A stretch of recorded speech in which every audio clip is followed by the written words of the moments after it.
Agora, dando continuidade ao estudo do movimento circular uniforme, vamos aprofundar um pouco mais. Eu vou fazer o seguinte, ao invés de colocar o referencial sobre a pista, vou colocar o referencial no centro da pista. E vamos ver como é que as coisas mudam. Como a gente sabe, o vetor velocidade, ele é sempre tangente à trajetória. Só que agora tem uma novidade para a gente. O meu referencial está aqui. A origem se encontra aqui. Então, para cada posição, eu vou ter um vetor associado. Ou seja, agora eu tenho o vetor posição. Ah, Marivaldo, antes não ficava claro que a posição era um vetor.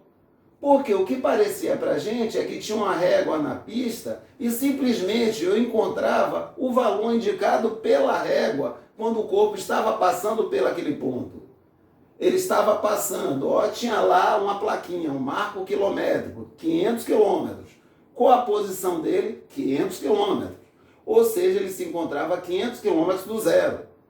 Então parecia que posição era uma grandeza escalar. E agora fica bem claro para a gente que é um vetor. Ou seja, se eu estou observando a partir do centro do círculo, cada posição dessa vai ter um módulo, uma direção e um sentido. Só que aqui, este vetor posição, ele vai mudar o quê? A direção e o sentido. Porém, o módulo, o tamanho dele, vai ser sempre o mesmo. E qual o módulo desse vetor posição? Corresponde ao raio do círculo. Ok? O módulo do vetor posição corresponde ao raio do círculo. Lembrando também que, como se trata do movimento circular uniforme, o módulo da velocidade também não está mudando. O módulo da velocidade vai ser sempre o mesmo, que vamos chamar de V. Ou seja, o valor da velocidade do carro, o valor indicado no velocímetro é sempre o mesmo. Sim, Marivaldo, o que é que você quer agora? Eu quero ver se existe alguma relação entre esses vetores V0, V e esse vetor P0 e P.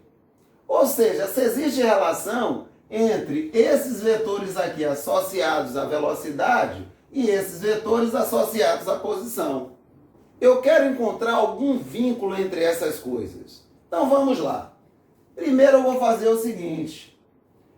Para essa variação de posição, eu tenho um ângulo aqui, θ, associado. Qual será o ângulo entre V0 e V? Ou seja, se eu prolongar aqui V, que ângulo é esse aqui? Então vamos. Ó, eu tenho aqui um quadrilátero.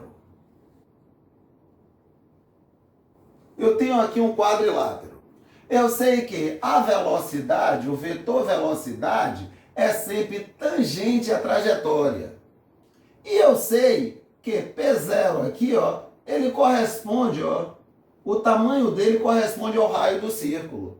Então, se eu tenho uma reta tangente à trajetória num certo ponto, a geometria nos diz que este ângulo aqui, ó, entre o raio e a tangente é 90 graus.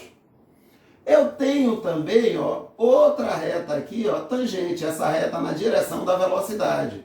E eu tenho de novo aqui, ó, o raio. Mais uma vez, esse ângulo aqui é 90 graus. E eu sei o seguinte, se eu tenho um quadrilátero, a soma dos ângulos internos de um quadrilátero corresponde a 360 graus. Marivaldo, de onde você tirou isso? Imagine que eu tenho aqui um quadrilátero qualquer. Eu posso traçar qualquer diagonal e eu vou ter o quê? Dois triângulos. E eu sei que a soma dos ângulos internos de um triângulo corresponde a 180 graus. Como eu tenho dois triângulos, eu vou ter quanto para a soma dos ângulos internos de um quadrilátero? Vou ter 180 mais 180, 360 graus. Sendo assim, ó, eu sei que a soma dos ângulos internos deste quadrilátero é 360 graus. Eu já tenho aqui 90 mais 90. Então eu já tenho 180 graus. Eu tenho aqui também θ. Então, qual foi o ângulo que sobrou aqui? Sobrou simplesmente 180 menos θ. Ah, Marivaldo, então este ângulo é 180 menos θ. Agora, como eu sei que este ângulo aqui é o ângulo raso, é o ângulo de 180, se eu já tenho aqui 180 menos θ, quanto é que falta para 180? Eu somar θ. Ou seja, o ângulo entre o vetor velocidade inicial V0 e o vetor V corresponde a θ, que é o mesmo ângulo formado entre os vetores posição inicial P0 e posição final P.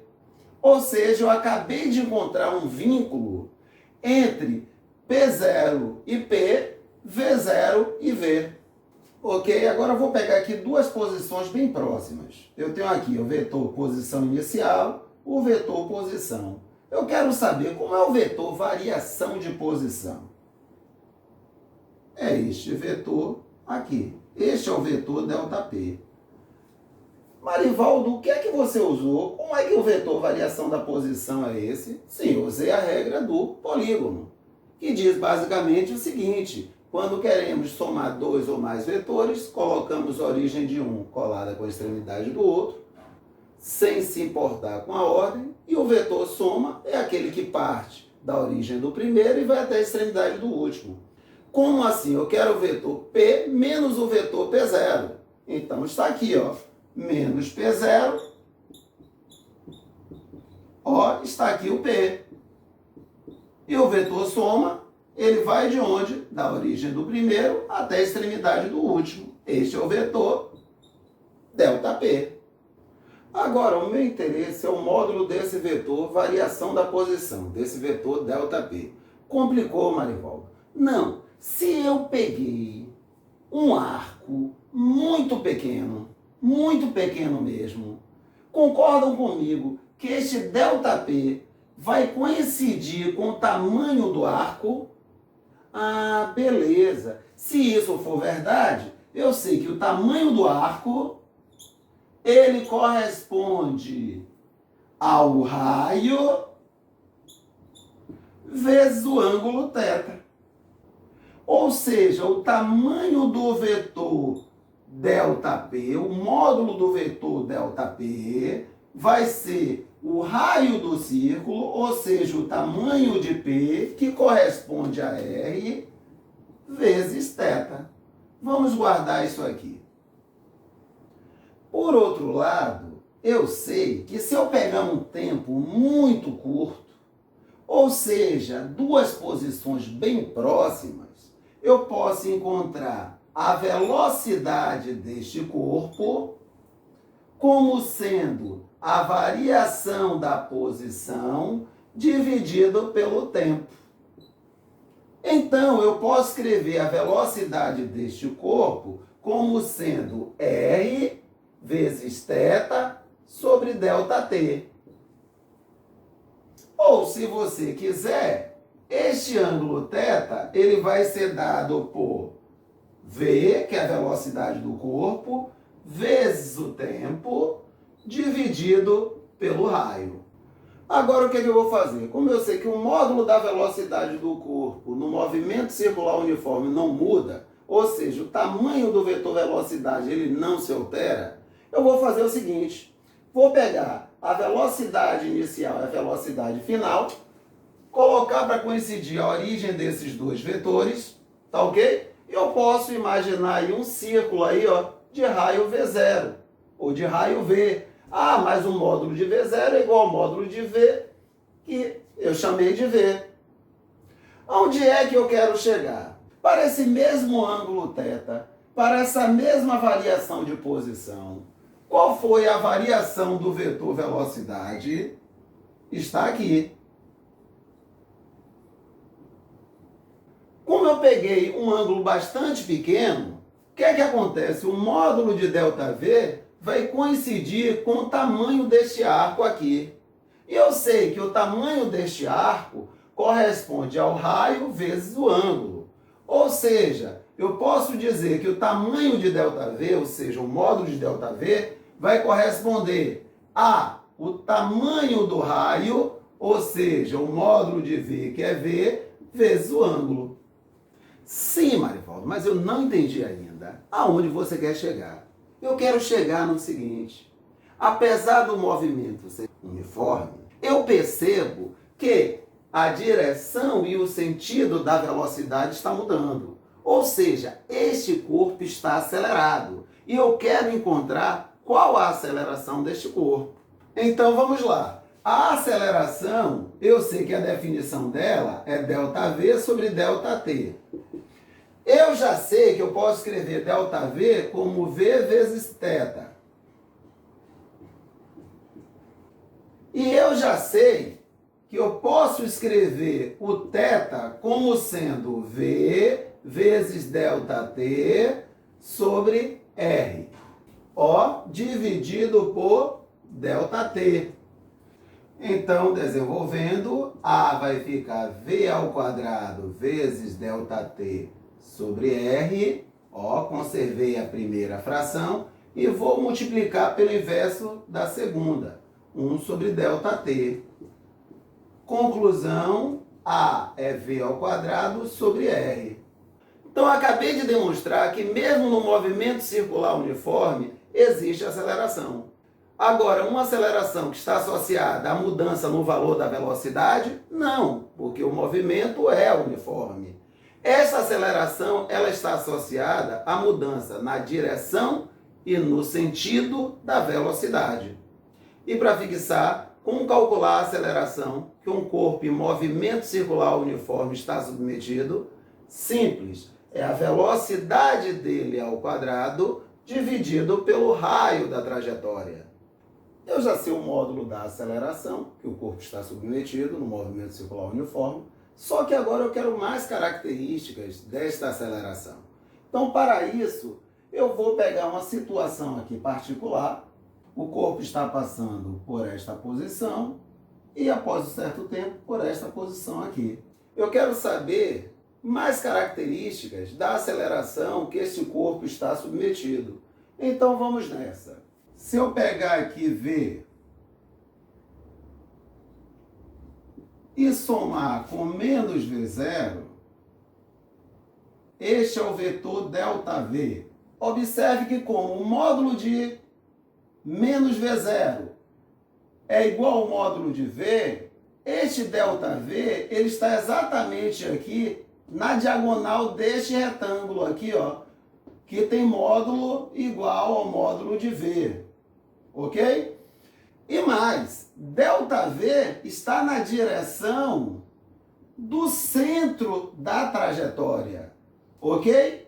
E eu sei que a aceleração é a variação da velocidade dividido pelo tempo, pela variação do tempo. Ou eu posso escrever que a aceleração é 1 sobre o tempo vezes a variação da velocidade. Onde é que eu quero chegar? Isto aqui é um número, isto aqui é um vetor. Um número vezes um vetor vai me dar um outro vetor. E eu sei que esse número aqui, ó, que é o tempo, é sempre positivo. E daí que eu garanto que a aceleração ela tem sempre a mesma direção e o mesmo sentido da variação de velocidade. Ou seja, como eu concluí que a variação da velocidade aponta para o centro da trajetória, isso significa que no movimento circular uniforme, a aceleração também aponta para o centro da trajetória. E é por isso que essa aceleração é conhecida como aceleração centrípeta. Certo, então recapitulando aí. Eu tenho um corpo em movimento circular uniforme. Eu já sei como eu posso representar a velocidade dele. A velocidade dele é sempre tangente à trajetória. Então, se o movimento for nesse sentido aqui, neste ponto, está aí o vetor velocidade.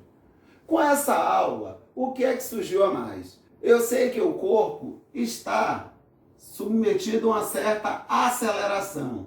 Esta aceleração a gente denominou de aceleração centrípeta, porque ela sempre aponta para o centro e o módulo dela é v² sobre r.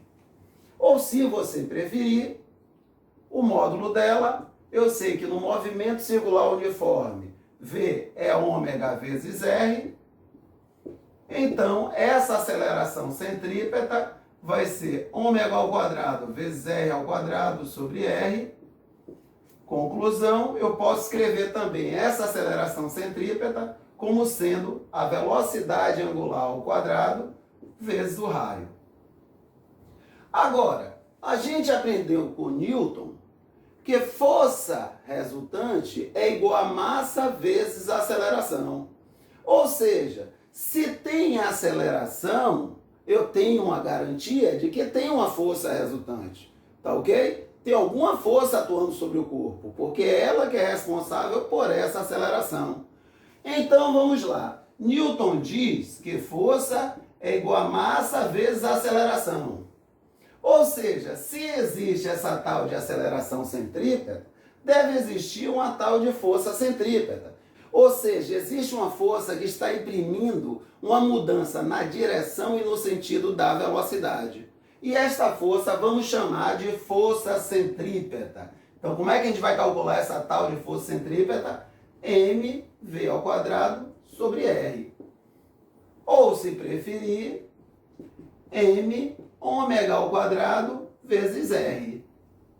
E a partir de agora tem outra novidade. A gente sabe que toda vez que a velocidade mudar a direção e o sentido, tem que existir aqui essa tal de força centrípeta. Porque ela que vai gerar a aceleração centrípeta, ou seja, é ela que vai produzir uma mudança na direção e no sentido da velocidade. Isso quer dizer que, se não tem força centrípeta, não muda a direção e o sentido da velocidade. Ou seja, o corpo vai se movimentar em linha reta. Então agora vamos tentar melhorar aí o entendimento com relação à aceleração. Eu começo aqui com o movimento circular uniforme. Eu sei que a velocidade do corpo, né, o vetor velocidade, é sempre tangente à trajetória.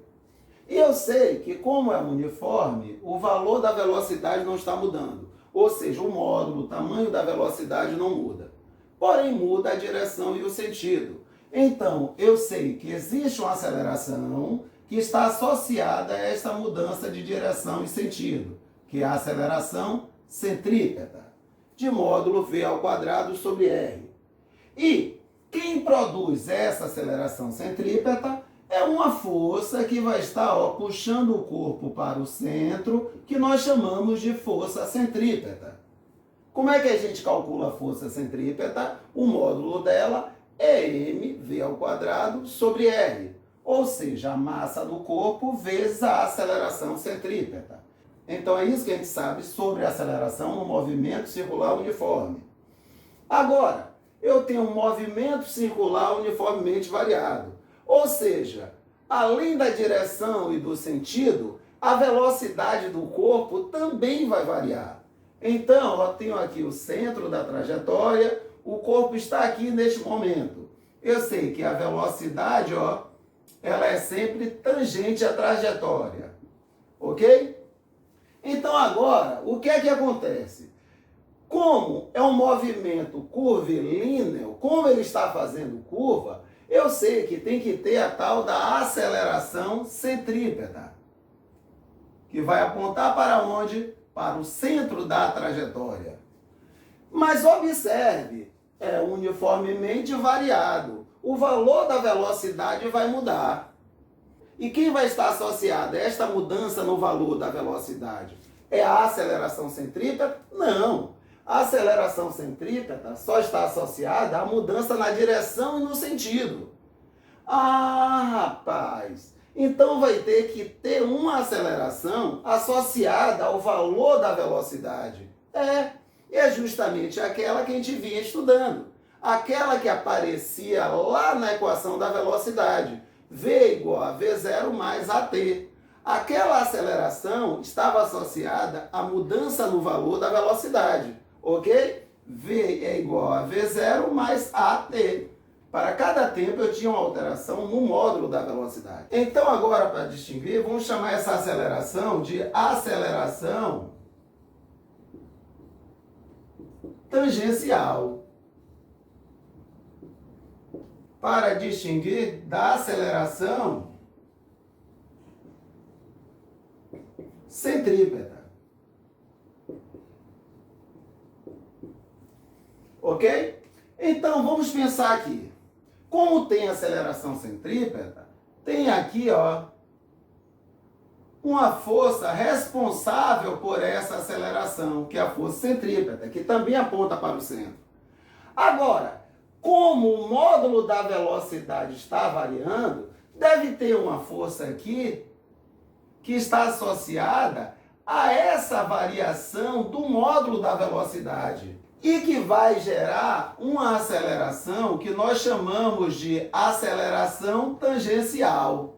E Marivaldo, agora complicou, foi tudo, tem duas forças, duas acelerações, que complicação é essa? Rapaz, não tem nada de complicado. Na realidade, observe aqui, que se eu somar essas duas forças, eu vou encontrar o quê? A resultante das forças que estão atuando sobre o corpo. E na realidade, força centrípeta e força tangencial são componentes da força resultante. Então, na realidade, não existe nem essa tal de força centrípeta. Não, ela é uma componente da força resultante. Eu vou somar as forças que estão na direção do centro, as componentes das forças, e o resultado disso eu dou o nome de força centrípeta, é uma denominação.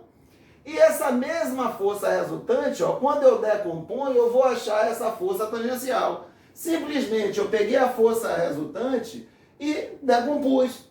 Uma componente na direção do centro e uma componente perpendicular à direção do centro. Ou seja, força centrípeta e força tangencial são as componentes ortogonais da força resultante. E o mesmo acontece com a aceleração. Eu simplesmente peguei a aceleração resultante e decompus na aceleração centrípeta e na aceleração tangencial. Traduzindo, se eu quero a aceleração do corpo, o que eu estou pedindo é a aceleração vetorial, que corresponde ao quê? Como essas coisas aqui são componentes de ar e são perpendiculares, isso quer dizer que a aceleração do corpo ao quadrado é igual à aceleração centrípeta ao quadrado, mais a aceleração tangencial ao quadrado. Assim como a força resultante ao quadrado é igual à força centrípeta ao quadrado, mais a força tangencial ao quadrado. E, finalmente, se for um movimento retilíneo uniforme, retilíneo, não vai mudar nem a direção, nem o sentido da velocidade. Ou seja, não tem aceleração centrípeta. E por outro lado, como é uniforme, não vai mudar o módulo da velocidade. Ou seja, não tem aceleração tangencial. Ou seja, o único movimento realmente desprovido de aceleração é o movimento retilíneo uniforme. Por quê? Porque a velocidade não muda de direção e sentido, ou seja, não tem aceleração centrípeta, e também não tem mudança no módulo da velocidade, ou seja, não tem aceleração tangencial. Então, o único movimento realmente desprovido de aceleração é o movimento retilíneo uniforme. Vamos a um exemplo. Uma partícula descreve um movimento circular uniformemente variado e acelerado no sentido horário. Represente a velocidade vetorial, a aceleração centrípeta, a aceleração tangencial e a aceleração resultante no instante em que a partícula passa pelo ponto P indicado. Então vamos à resolução. O vetor velocidade, eu sei que é sempre tangente à trajetória. Então, o sentido do movimento é este, o sentido horário. Então eu já sei, que a velocidade, tangente à trajetória. V. Como é um movimento curvilíneo, eu sei que vai mudar o quê? A direção e o sentido da velocidade. Então tem que ter a aceleração centrípeta. Como é um movimento acelerado, eu sei que vai ter que ter uma aceleração no sentido da velocidade, uma vez que o módulo da velocidade vai aumentar, é um movimento acelerado. Então eu vou ter também aceleração tangencial. A aceleração resultante vai ser justamente a soma dessas duas acelerações. Então eu posso usar aqui a regra do paralelogramo e achei aqui, ó, a aceleração resultante do corpo, ou a aceleração vetorial. Segunda questão, um ponto material percorre uma trajetória circular de raio r igual a 20 metros, com movimento uniformemente variado e aceleração escalar a igual a 5 metros por segundo ao quadrado. Sabendo-se que, no instante t igual a 0, a sua velocidade escalar é nula, determine no instante t igual a 2 segundos os módulos da letra A, velocidade vetorial, letra B, aceleração tangencial, letra C, aceleração centrípeta, letra D, aceleração vetorial. Então vamos lá. Ó, ele me disse que o módulo da aceleração escalar é de 5 metros por segundo ao quadrado. E agora, Marivaldo, a aceleração escalar é qual, pelo amor de Deus? A aceleração escalar é o mesmo que a aceleração tangencial, tá ok? É a mesma coisa de aceleração tangencial. Então, o que é que ele quer saber? A velocidade do corpo após 2 segundos. Ótimo, ó. V é igual a V0 mais AT. É o nosso conhecimento lá de MOVE. Então, V, velocidade inicial 0, aceleração 5. Em 2 segundos, a velocidade dele vai ser de 10 metros por segundo. Então, é o que eu já sabia antes. MOVE. Beleza. Na letra B, ele quer aceleração tangencial, que eu sei que é a mesma coisa da tal da aceleração escalar, que é de 5 metros por segundo ao quadrado. Já na letra C, ele quer aceleração centrípeta. Complicou, mas não complicou nada. A gente sabe que o módulo dela é V ao quadrado sobre R. Ou seja, já sei a velocidade no instante de 2 segundos, que é 10, e sei o raio da trajetória, que é 10. Seja 100 dividido por 10, 10 metros por segundo ao quadrado. E na letra D, eu quero a aceleração, o módulo da aceleração vetorial. Eu sei que o módulo da aceleração vetorial ao quadrado é igual ao módulo da aceleração centrípeta ao quadrado, mais o módulo da aceleração tangencial ao quadrado. Ou seja, A ao quadrado vai ser igual a 10 ao quadrado mais 5 ao quadrado. A ao quadrado vai ser igual a 100 mais 25, ou seja, A vai ser mais ou menos a raiz de 125. Ou seja, isso vai me dar mais ou menos 5 raiz de 5 metros por segundo ao quadrado.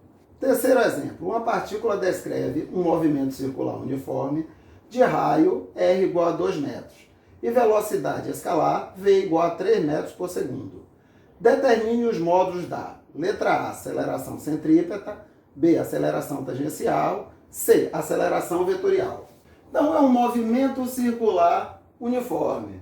Então eu já sei o seguinte, o módulo da velocidade não muda. Então já sei que na letra B a aceleração tangencial é 0. Uma vez que essa aceleração está associada à mudança no valor da velocidade, ou seja, no módulo da velocidade. Como é uniforme, não tem essa aceleração. Na letra A, ele quer saber a aceleração centrípeta. Ó, ficou fácil, V ao quadrado sobre R. Ou seja, 3 ao quadrado dividido por 2. Ou seja, 9 dividido por 2, 4,5 metros por segundo ao quadrado. E na letra C, ele quer o módulo da aceleração vetorial, que eu sei que ó, A ao quadrado é igual à aceleração centrípeta ao quadrado, mais a tangencial ao quadrado. Se não tem a tangencial, se só tem a centrípeta, qual é o módulo da aceleração vetorial? O módulo da aceleração centrípeta, ou seja, 4,5 metros por segundo ao quadrado. Quarto exemplo, um ventilador acaba de ser desligado e está parando vagarosamente, girando no sentido horário. A direção e o sentido da aceleração da pá do ventilador no ponto P é... Então vamos aqui. O ponto P está girando, ou seja, está variando o que? A direção e o sentido da velocidade dele. Sendo assim, eu devo ter aqui a aceleração centrípeta. O sentido de movimento do ventilador é este aqui. Então, a velocidade eu sei que é tangente à trajetória, V. Como ele acabou de desligar o ventilador está parando, ok? Ele está reduzindo a velocidade, reduzindo o módulo da velocidade. Então eu sei que a aceleração tangencial, ela está aqui no sentido contrário da velocidade. Ok? Tem que ter uma força na mesma direção da velocidade do ponto P, porém em sentido contrário. Ou seja, a aceleração tangencial, ela vai estar na mesma direção e no sentido contrário da velocidade. E finalmente, a aceleração resultante vai ser a soma da centrípeta mais a tangencial. Então, aqui está a aceleração resultante. Então, a aceleração do ponto P está melhor representada na letra D.